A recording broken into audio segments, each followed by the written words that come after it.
Hey, Everett Abrams here, the Wizard of Wood. Today I want to talk to you about sanding a deck. What is the right way? What is the wrong way? What grit to use and so forth. And the reason for the video is I actually had a question, which happens a lot, that somebody asked on the YouTube channel. And it prompts me to say, hey, other people might have the same question, or it wasn't answered maybe well enough in another video, or maybe the answers have changed over the years. So in this case, somebody asked me about sanding, and should a deck be sanded, and what grit and so forth if you were to sand it. So to answer the question, first of all, is yes, a deck can be sanded and should be sanded as needed. Okay, if you have wood, you sand.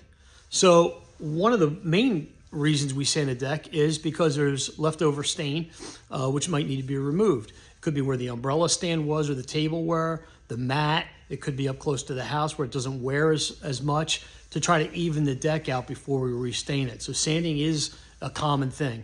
Now, if we were to sand something like that, we don't want to spot sand. You want to sand the whole thing so it's consistent. It looks the same. Otherwise, you're going to have bright spots where you sand all over the deck.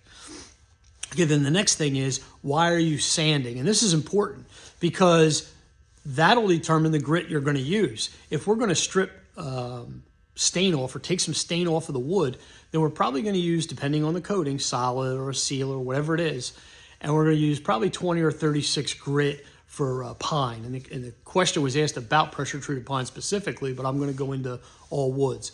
And if you're also taking off hardwood, same thing, you're going to remove it with a heavy grit. Then if you're using softwood like cedar or redwood, you probably don't want to use 20 or 36 because it turns into dust, and 60 grit would do the same thing. So when we're using it to strip with, we're going to take that down and we're going to remove the stain and get it even. But that doesn't mean we stop there. We're going to come back and we're going to have to do it again, but it's going to be really easy at this point just to get it to where it's a little bit smoother, but not too smooth. So in that regard, I'm teaching for 25 years. I've been telling everybody 100 grit, okay? Nothing over 100 grit. If you go, I see some people say, oh, don't go over 120. I'm not going to, for the sake of argument, who gives a crap? 100 or 120 is good. Point is, don't use 200, 300, 400 grit because you're going to change the character of wood regardless, even if you sand. There's a way around doing it correctly. But if you smooth it, then when you go to stain it, then if it's too smooth, it doesn't really get in. It doesn't get into the wood where it wants to. It's going to impede it. It's going to cause what we call a barrier, and barriers are not our friends when it comes to stains or sealers. So what happens is you're going to go use this. This is a 36 grit, real rough. This is a 20 grit. And you can see how rough that is, okay? These will strip the coatings off, okay? And then you want to come back over with like around 100, 80 to 100 is good. Somebody wants to say 80 to 120. I'm good with that too. The point is, you don't want to leave it too rough, but you also don't want it too smooth. Then the key is, once you do have it sanded, then let it sit for 3 to 5 days. Let the wood expand and contract, or what we call weather, for 3 to 5 days. As it opens and closes over 3 to 5 days, then it opens up a little bit more, and then when you go to stain or seal it, it's going to adhere or penetrate into the wood cells or pores. Now, the interesting thing about the question is, the question was asked about it closes the pores of the wood. And the way the question was asked, it's almost in the terminology I've been using in my class for 25 years.